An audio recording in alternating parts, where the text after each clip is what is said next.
Assalamualaikum warahmatullahi wabarakatuh.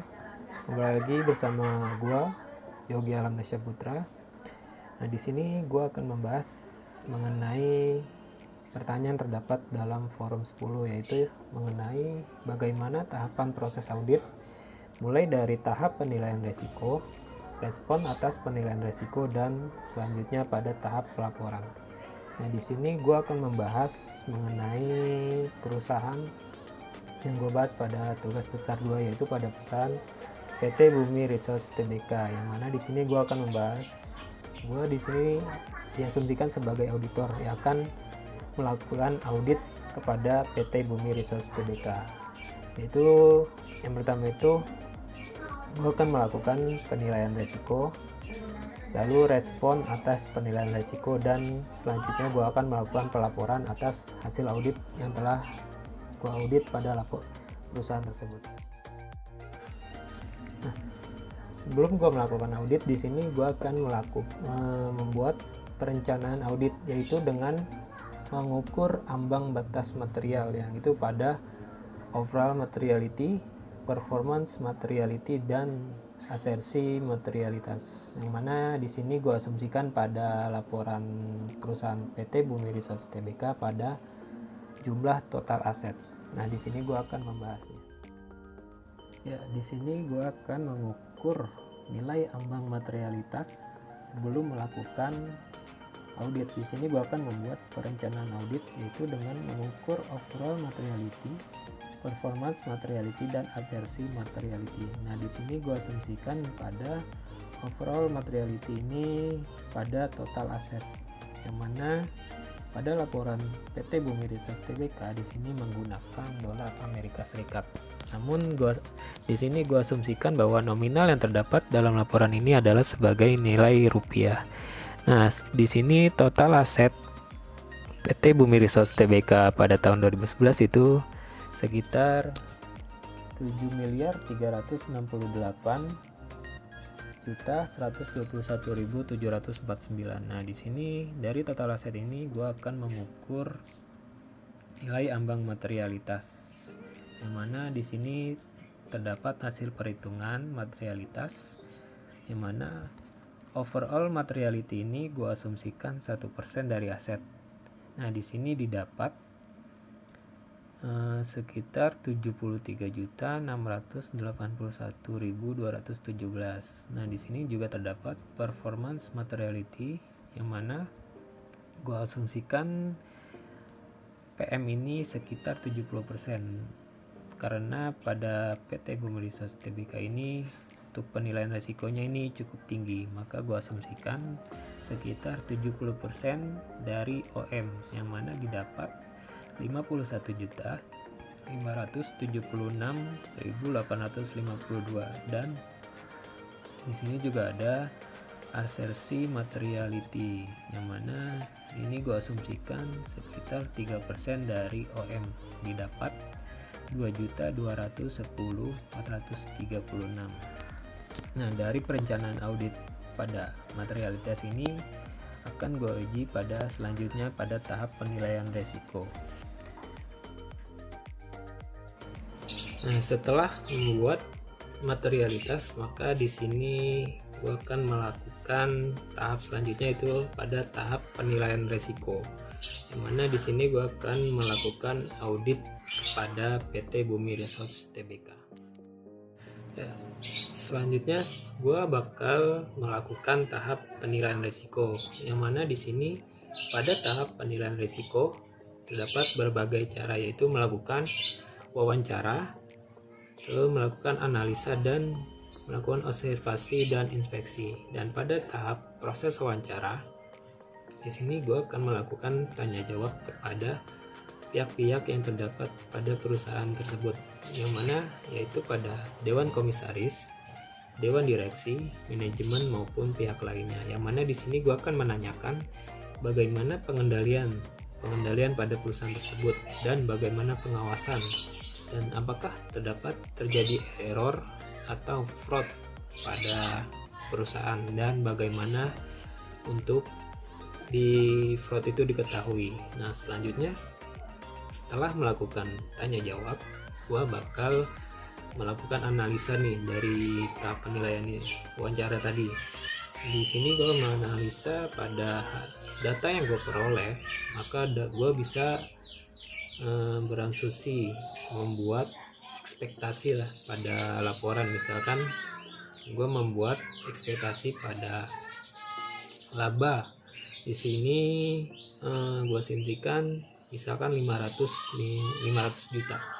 Nah, pada kenyataannya pada laporan di sini terdapat di laporan itu sekitar 400 juta sekian. Nah, di situ terdapat selisih. Maka dari hasil data analisis ini, maka gue akan menanyakan kepada pihak perusahaan, ini kok bisa selisih? Bagaimana ini? Kenapa? Nah, gue bisa melakukan tanya jawab kembali kepada pihak-pihak perusahaan maupun pada dewan direksi, komisaris maupun manajemen.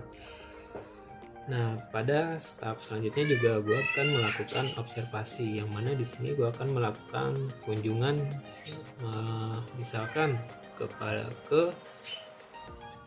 lokasi pertambangan, yang mana PT Bumi Resource Tbk ini adalah perusahaan yang bergerak pada bidang pertambangan. Nah, gue bisa melakukan observasi ke pabrik, kantor maupun ke lokasi pertambangan. Nah, selanjutnya ini juga gue akan melakukan inspeksi, yang mana gue akan meminta data kepada perusahaan mengenai apa saja yang sudah dilakukan. Nah, yang paling penting itu adalah gue akan mengecek daftar meeting yang dilakukan dewan komisaris, dewan direksi, atau komite audit. Nah, di sini gue akan membahas. Nah, pada tahap inspeksi ini gue akan mengecek data mengenai meeting dewan komisaris, dewan direksi, dan komite audit pada perusahaan. Nah, di sini pada laporan keuangan terdapat rapat yang dilakukan oleh dewan komisaris, yang mana di sini pada tahun 2011 dewan komisaris menyelenggarakan rapat sebanyak 3 kali. Dalam setahun ini 3 kali, yang mana pada tanggal 20 April 2011, 26 Juli, dan 16 November. Nah, di sini mengenai presentasi laporan kuartal komite audit kepada dewan komisaris, yang mana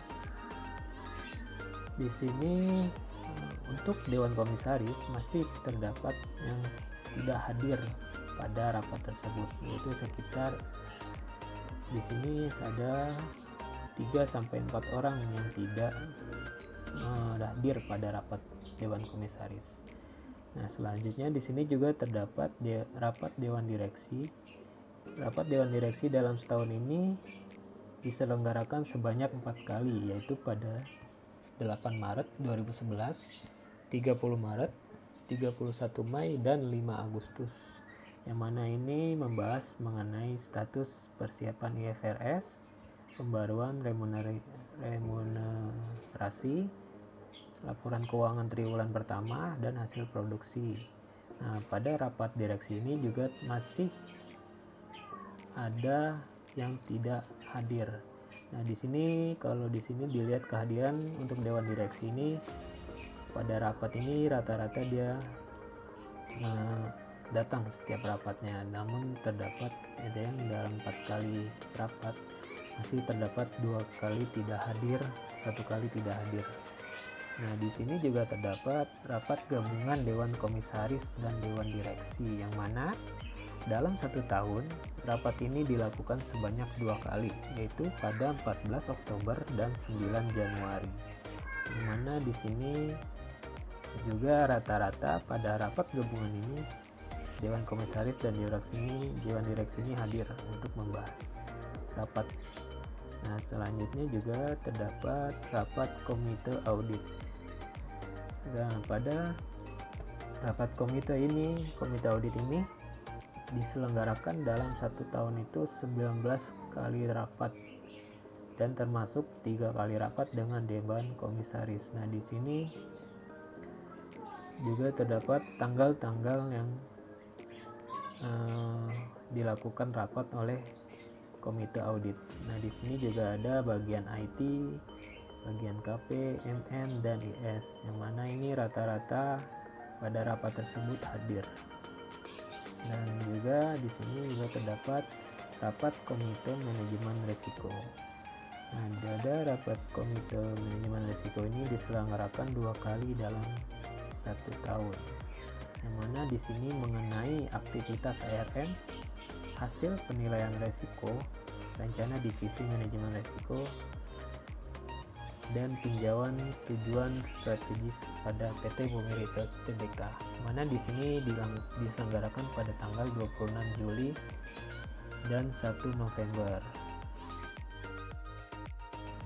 Setelah mengecek pada laporan keuangan PT Bumi Research Tbk pada rapat yang dilakukan oleh Dewan Direksi, Dewan Komisaris, dan Komite Audit, maka di sini gua meminta notulen data dan data rapatnya itu, dan kemudian akan gue periksa dan akan gue analisis apakah pembahasan apa saja yang dibahas pada rapat tersebut.